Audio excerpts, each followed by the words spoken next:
नमस्कार, मैं हूं दीपक और आप देख रहे हैं आपकी खबर। आज हम एक बड़ी खबर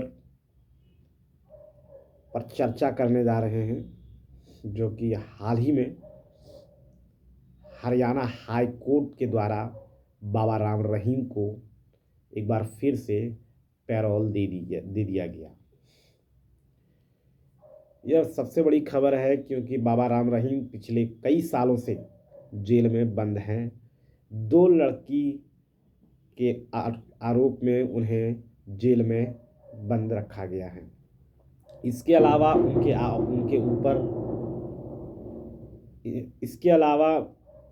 उनके ऊपर अन्य भी आरोप लगाए गए हैं, जैसे कि मर्डर का आरोप उनके ऊपर, धोखाधड़ी का आरोप उनके ऊपर जो है वो लगाया गया है। और एक बार फिर से यानी बाबा राम रहीम को आठवीं बार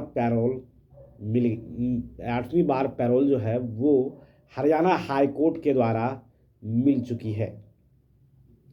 अब सवाल उठता है कि आखिर बाबा राम रहीम को आठवीं बार बेल मिली कैसे, क्योंकि भारत में अन्य संत भी हैं जिन्हें आज भी जेल में रखा गया है और उन्हें एक बार भी जमानत नहीं दिया गया। अगर हम बात करें तो संत आसाराम बापू को भी पिछले 10 सालों से जेल में बंद रखा गया है। उनके ऊपर भी इसी प्रकार के चारित्रिक आरोप लगे हैं और पिछले 10 वर्षों से वह जेल के सलाखों में है, लेकिन उन्हें एक दिन की भी जमानत या एक दिन का भी पैरोल या फैरलो किसी भी प्रकार का कोई सुविधा नहीं दिया गया है। वह पिछले 10 वर्षों से जेल में बंद है। सभी भारतवासी इस बात को जानते हैं। बाबा राम रहीम को बेल दिया गया, इससे हमें कोई आपत्ति नहीं है, क्योंकि संत हैं तो संत को बेल मिलना चाहिए। क्योंकि अगर देखा जाए तो बड़े बड़े हार्डकोर क्रिमिनल जेल से बाहर आ जाते हैं, बड़े बड़े रेपिस्ट जेल से बाहर आ जाते हैं, लेकिन भारत जो अपने आप को विश्व गुरु भारत कहलाने वाला देश, जो अपने आप को भारत को विश्व में प्रसिद्धि दिलाने वाला देश, जो एक समय था कि भारत की पहचान वो सनातन धर्म, सनातन संस्कृति से जाना जाता था, लेकिन बड़े दुर्भाग्यपूर्ण विषय की बात है कि भारत में आज हिंदू संतों के ऊपर घोर अत्याचार हो रहा है। आखिर इसके पीछे की वजह क्या है? कौन है जो केवल और केवल हिंदू संतों के ऊपर अत्याचार कर रहे हैं? हिंदू संतों को जेल में डाला जा रहा है, बलात्कार के झूठे आरोप में उन्हें उम्र कैद की सजा सुनाई जा रही है। आखिर इसके पीछे कौन है? कौन इस खेल को खेल रहा है? केवल और केवल हिंदू संतों की बात नहीं है, केवल और केवल हिंदू साधु संतों की बात नहीं है, यहाँ तक कि हिंदू साधु संतों की हत्या तक कर दी जाती है।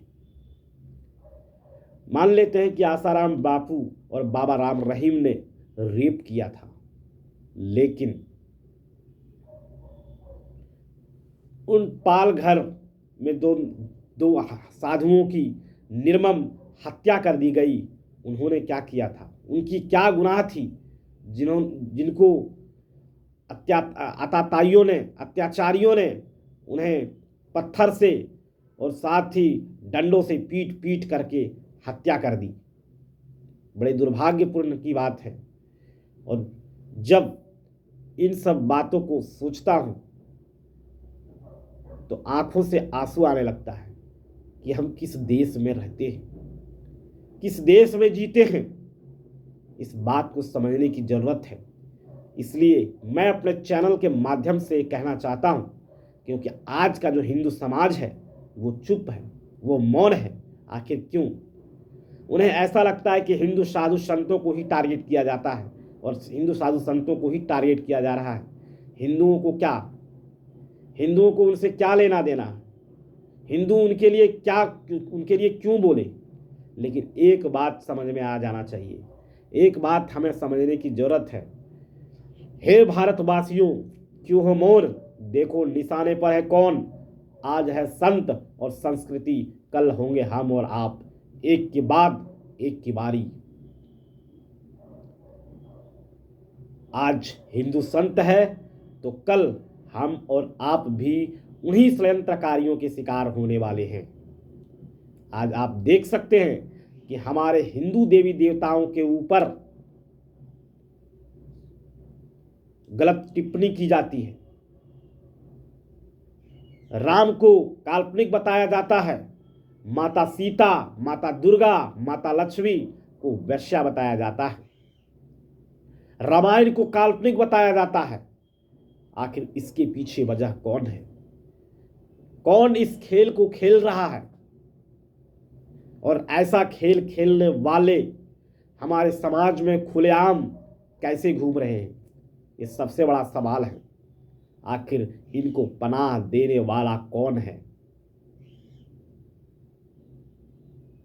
कौन इन्हें संरक्षण दे रही है? सबसे बड़ा सवाल है। क्या कहीं न कहीं षड्यंत्रकारी और सरकार दोनों मिली हुई है? दोनों का तालमेल है, तभी तो षड्यंत्रकारी अपने षड्यंत्र में आसानी से सफल होता हुआ नजर आ रहा है।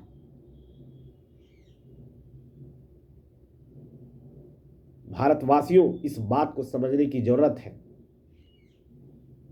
मैं अपने चैनल में इस बात को इसलिए रख रहा हूं क्योंकि अगर बाबा राम रहीम को बेल मिलता है तो हमारे ही देश के हिंदू उनके ऊपर, उनके खिलाफ बोलते हैं। लेकिन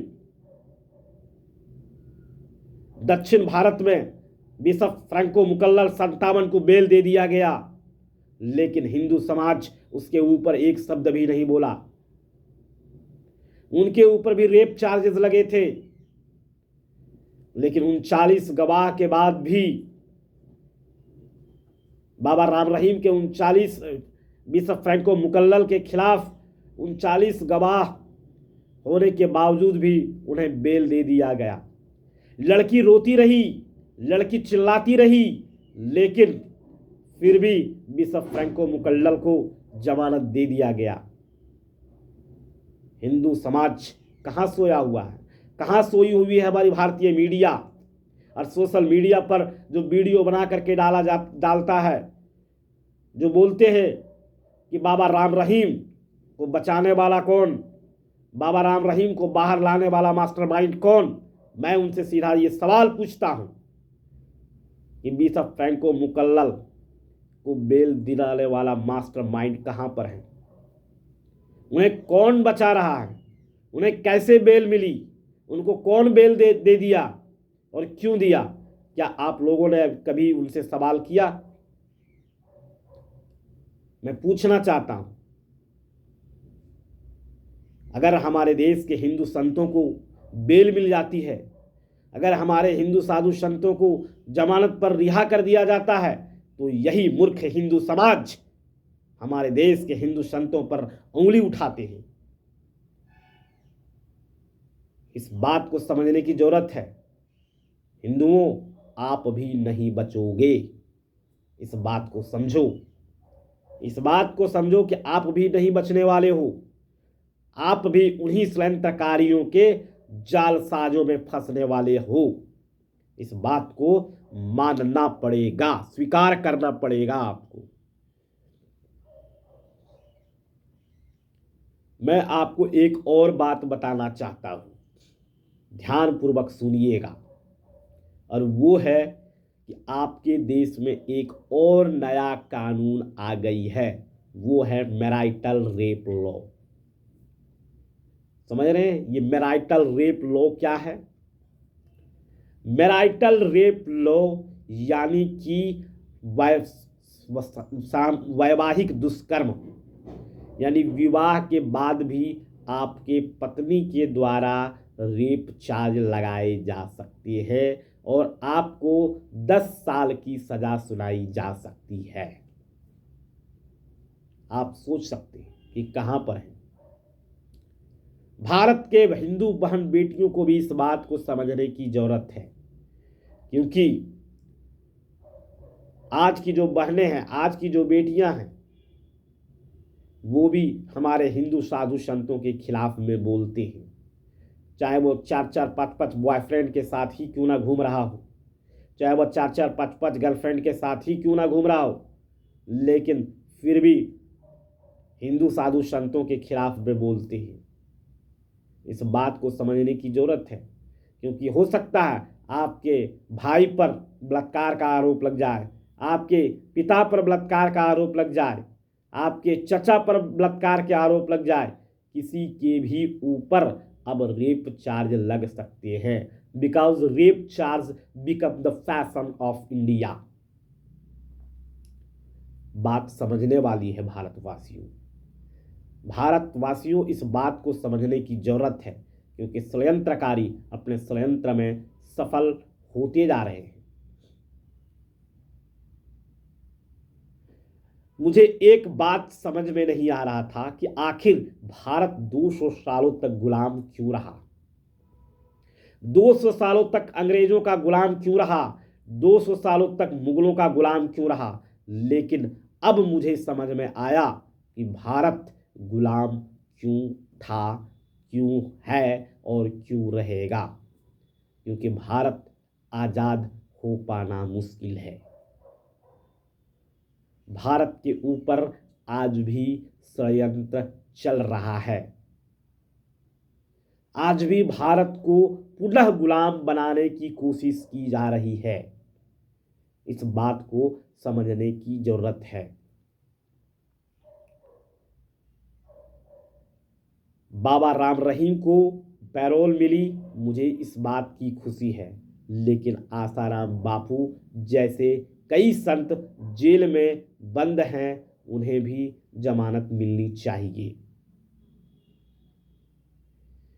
हिंदू साधु संतों को न्याय मिले, गौ माता को न्याय मिले, यही हमारा कहना है। और मैं इसी को लेकर के आप लोगों के समक्ष वीडियो प्रस्तुत किया हूँ, ताकि यह जो हमारा जो विचार है वो समाज तक पहुँचे, देश तक पहुँचे, और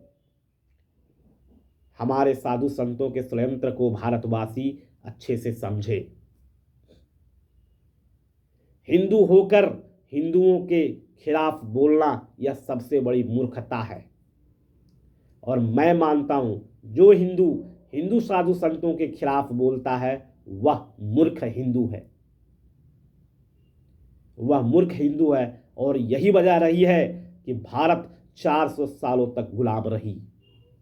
अगर यही हाल रहा तो भारत फिर से गुलाम होने की कगार पर हो जाएगा, और अगर एक बार फिर भारत गुलाम हुआ तो दोबारा आज़ाद होने की कोई भी गुंजाइश नहीं है। इसलिए हे भारतवासियों, इस बात को समझिए, इस बात को समझिए कि आखिर भारत गुलामी की दास्तान पर फिर से क्यों खड़ी होती जा रही है। ऐसा नहीं है कि जो संत जेल में हैं उनका जीवन नहीं कट रहा है, उनका भी जीवन कट रहा है, वे भी जी रहे हैं। उनसे जेल में बंद है, उनसे उनको कोई बहुत नुकसान नहीं है, लेकिन हिंदू धर्म की सबसे बड़ी हार हो रही है। हिंदू धर्म का सबसे बड़ा नुकसान हो रहा है, हिंदुओं के ऊपर सबसे बड़ा अत्याचार हो रहा है, केवल हिंदू संतों पर नहीं, तमाम हिंदू भारतवासियों के ऊपर। इस बात को समझने की जरूरत है। मौलाना और मौलवी को आसानी से बेल मिल जाता है, पता भी नहीं चलता कि किस मौलवी मौलाना ने, किस पादरी ने किस युवती के साथ दुष्कर्म किया, पता भी नहीं चलता। लेकिन अगर हिंदू संतों की तरफ से एक जरा भी, थोड़ा सा भी लग जाए तो हमारे ही देश के हिंदू मीडिया, क्योंकि हिंदू चैनल हमारे देश में चैनल में काम करने वाले, बड़े बड़े मीडिया हाउस में काम करने वाला कोई मुसलमान, कोई यहूदी, कोई ईसाई नहीं होता। बल्कि हिंदू ही होता है, और हिंदू ही हिंदुओं के जड़ों को काटने में लगे हुए हैं। हिंदुओं के जड़ों को काटने में लगे हुए हैं भारतवासियों। बस कुछ दो चंद पैसों के लिए, दो चंद पैसा मिल जाए, फिर वो किसी के खिलाफ में बोलने के लिए तैयार हो जाते हैं। समझने वाली बात है कि आखिर बड़े चैनलों में काम करने वाले हिंदू ही हैं, न्यायपालिका में बैठे हुए हिंदू ही है, सरकार में बैठे हुए हिंदू ही हैं, फिर हमारे देश में हिंदू संतों के खिलाफ इतना भारी और इतनी गहरी षड्यंत्र क्यों होती है? आखिर इसके पीछे कौन है कि हिंदू को ही खरीद लिया जाता है और षड्यंत्र का एक हिस्सा और एक मोहरा बना दिया जाता है। रेप चार्ज लगाने वाली लड़की कोई मुसलमान नहीं होती, कोई ईसाई नहीं होती, वह भी लड़की हिंदू ही होती है।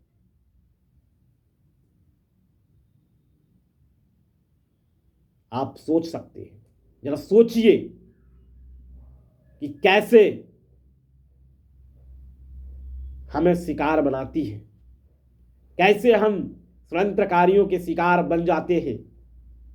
उसके पीछे कौन है, कौन काम कर रहा है, और भारत फिर से कैसे गुलाम बन सकता है? इस बात को समझिए, जानिए, परखिए। धन्यवाद।